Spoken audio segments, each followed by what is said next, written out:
Alors Georges, est-ce que tu peux me dire quel est le processus de fabrication Eh de bien, je vais l'entreprise? te l'expliquer en détail, hein. Donc, anciennement, nous coupions du bois des sapins pour de la charpente, pour de la planche. Et depuis une petite 4-5 décennies, nous avons transformé cela en caisserie et en tranchage, hein.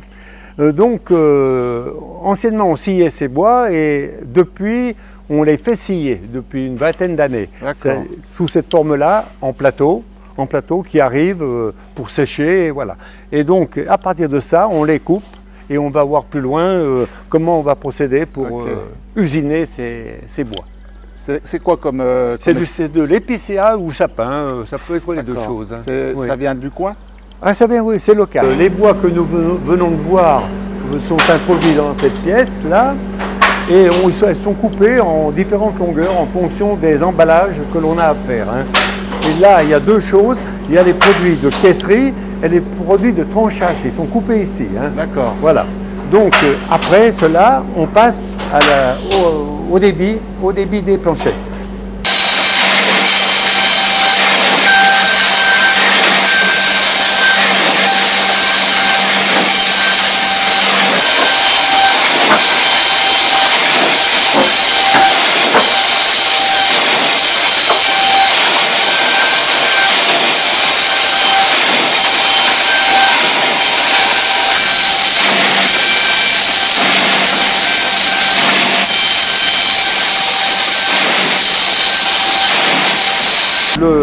Les morceaux de bois tels que voici d'ailleurs, j'en ai là, sous cette forme-là, sont introduits dans cette machine. Et la machine tournant, on a vu donc... Elle tournait tout à l'heure. Oui. Donc on fait des planchettes qui vont servir au montage des emballages, hein. Okay. Donc je disais, par rapport à nos emballages traditionnels en peuplier, qui se font surtout pour les salades, toutes les denrées du monde agricole, ça c'est pour faire des emballages solides pour l'empilage des fromages sur palette, de manière que les reblochons, donc nous ça nous concerne, ne soient pas écrasés. Donc c'est des matériaux plus costauds. Voilà pourquoi on travaille différemment, hein.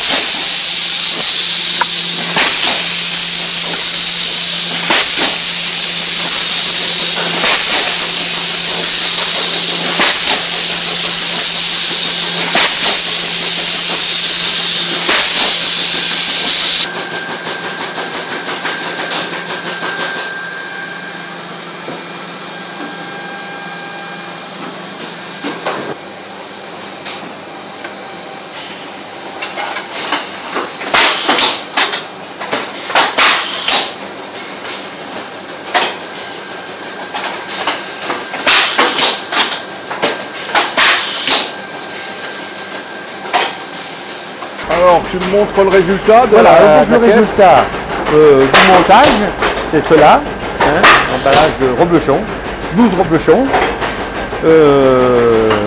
avec donc la machine là qui est un prototype de machine qui a été conçu il y a 30 ans, exactement 30 ans. C'est voilà. Toi qui l'avais fabriqué, la machine? Je l'ai fabriqué, oui, oui.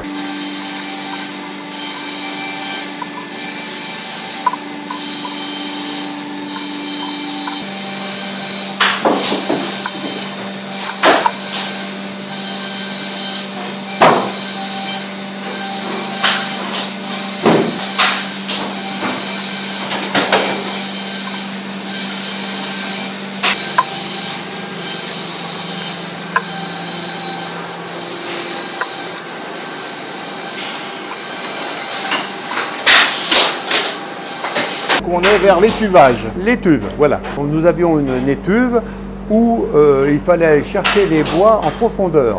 Donc des bois brûlants qu'il n'était pas facile de prendre.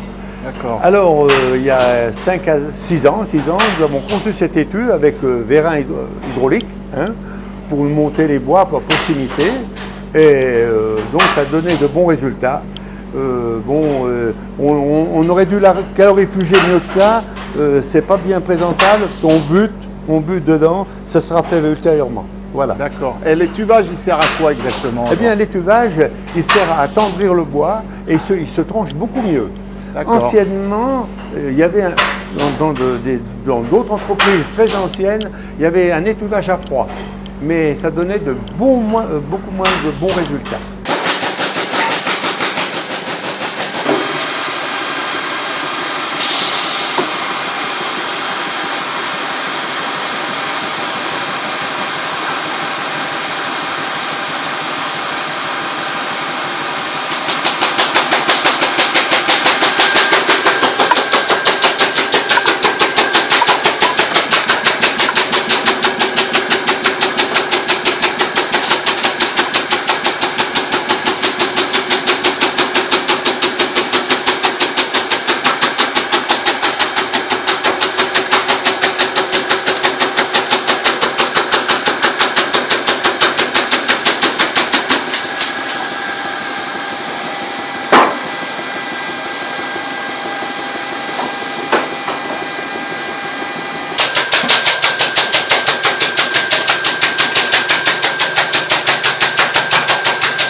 Pascal, tu peux me dire à quoi sert la machine qui est devant toi là? Alors cette machine, c'est une trancheuse.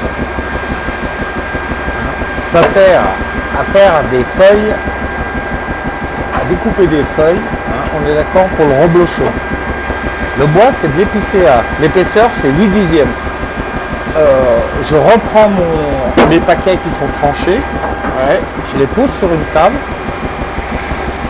On a une deuxième opération qui s'effectue avec du tri.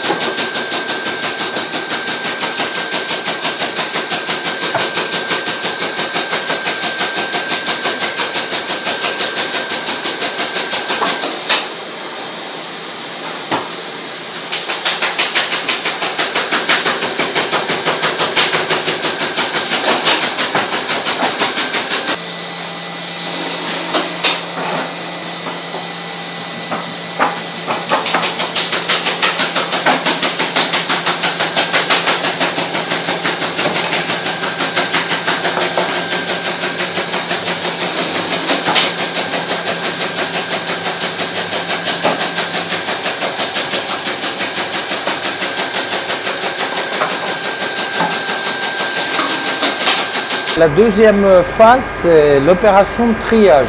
D'accord. Dans la phase de triage, c'est quand même important parce qu'on sépare la siccité des bois, on répertoire par défaut résine, nœud, fente.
Troisième phase, donc, c'est l'opération de découpage. D'accord. On découpe nos produits qui ont été préalablement triés. D'accord. Hein. Donc, voilà. On va faire juste... Ok. Ensuite, une fois que c'est découpé, on reprend nos fonds. Maintenant, c'est des fonds, c'est plus des feuilles. Qu'on reconditionne en berceau, qu'on rempile sur palette. D'accord. Voilà. Et ensuite, il va y avoir la 4e phase. Une fois que nous avons découpé les faux fonds, reconditionnés sur palette, prête à mettre au séchoir, voici la machine. Nous mettons à peu près 5 palettes comme celle-ci au séchoir qui reste à peu près une soixantaine d'heures en phase séchage. Dans nos berceaux, les faux fonds, avant de passer au séchage, sont carrément vraiment serrés dans la phase berceau. Donc, le séchage, on voit la quantité d'eau qui a été retirée. Hein, voilà. D'accord, ça fait ce vide-là, quoi. Voilà, ça fait ce résultat-là, voilà, 7000 cm. Ok, donc là, on arrive au produit fini, alors. Le produit est fini. Et prêt à être livré, c'est ça? Alors, après, il y a une 5e phase, c'est justement le conditionnement. C'est-à-dire qu'on reprend nos faux fonds secs, on les remanipule encore une fois de plus pour les remettre en bac pour pouvoir être livrés chez nos clients. Là. Voilà. J'ai trouvé que ça comme chose que ça va bien. Elle va pas tomber. Voilà. Là, comme ça, là. C'est pour déplacer ça.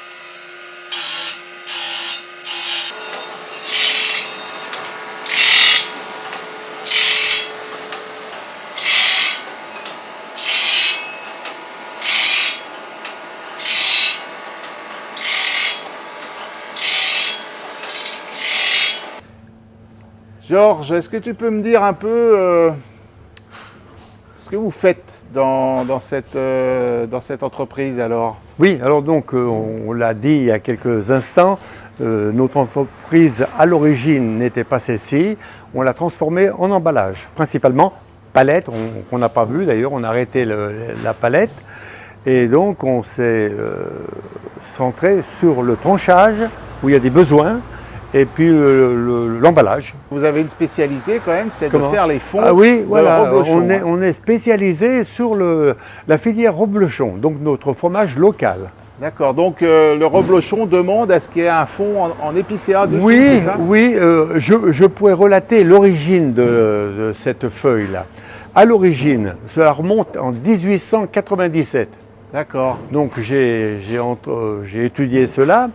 Donc des entreprises qui étaient voisines de chez nous, à Grand-Bornand.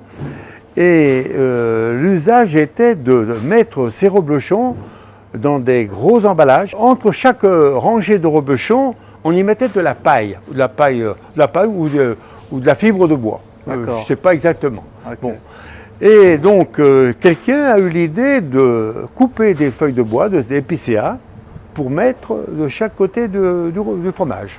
Voilà. Et l'activité est partie de là. D'accord. Okay. Donc elle s'est pérennisée jusqu'à nos jours. J'espère que ça continuera encore quelques temps. Voilà. Hein. Donc le reblochon, c'est une spécialité de la Savoie. Ah ça. Oui. Oui, tu peux nous dire où on se situe là exactement? Là, on se situe donc tout près de du cœur de la fabrication du reblochon. Il y a une zone, hein, il y a une zone qui est bien délimitée, je ne saurais la dire exactement, mais voilà, donc on ne fait pas du reblochon partout. Hein. D'accord. où on veut. D'accord. Et là, donc, on se situe où? L'entreprise se situe où, là, alors? Eh bien, se situe donc un petit bornand à 20 km de Thônes, qui était Thônes, Grand Bornand, La Clusaz. Voilà, ce sont des lieux du Reblochon. Hein. Et c'est qui vos clients, alors? Nos clients, alors, ce sont des affineurs. Donc, ce sont des gens qui prélèvent notamment le fromage fermier, le fromage fermier, des fermes qui fabriquent le reblochon, et puis d'autres, il y a des laiteries donc, qui fabriquent aussi du reblochon qui n'est pas tout à fait identique au niveau du fermier. Hein. D'accord. Voilà. Et donc ces gens, ces affineurs, viennent chercher les reblochons, les emballent, les conditionnent, les mettent au frigo, etc. Ouais. Les expédient à leurs clients en France. En France et ailleurs. Hein. En France, même, ça va aller très loin même. Et donc, toi, tu fournis avec ton entreprise voilà, on tous fournit ces gens-là. On fournit ces gens-là, uniquement, oui. Ok, très bien. Je vois que tu es tout jeune, Georges, donc tu viens de commencer, tu as appris. Je vais vous le dire, ça me fait bien plaisir d'ailleurs. Lorsque j'ai commencé, le général de Gaulle arrivait à peine au pouvoir. D'accord. Donc ça, pour certains qui connaissent l'histoire, c'est facile à savoir quand. Pour les jeunes qui ne connaissent pas l'histoire, ce sera plus difficile. Ils chercheront. Je n'ai pas un besoin, financier de continuer. J'ai, disons, le cœur au bois. J'ai le cœur du bois la passion. Depuis l'origine. Et ça ne m'a pas quitté. Et aujourd'hui, je l'ai toujours. Et preuve que la passion, ça entretient. Parce que et en plus de ça, j'allais le dire, la passion entretient. C'est pas de rester assis qui entretient la mécanique humaine. Okay. C'est le travail dans certaines conditions. Hein. Voilà. Mais ça entretient bien, tu es en pleine forme. Oui, apparemment, on dit que tout malade, tout homme en bonne santé est un malade qui s'ignore. Bon, peut-être, mais pour moi, pour l'instant, c'est bon. Hein, voilà. C'est nickel. Bon, écoute, Georges, je te remercie. C'était super intéressant. Et puis, je te dis à une prochaine alors. À une prochaine, dans 10 ou 15 ans, quoi.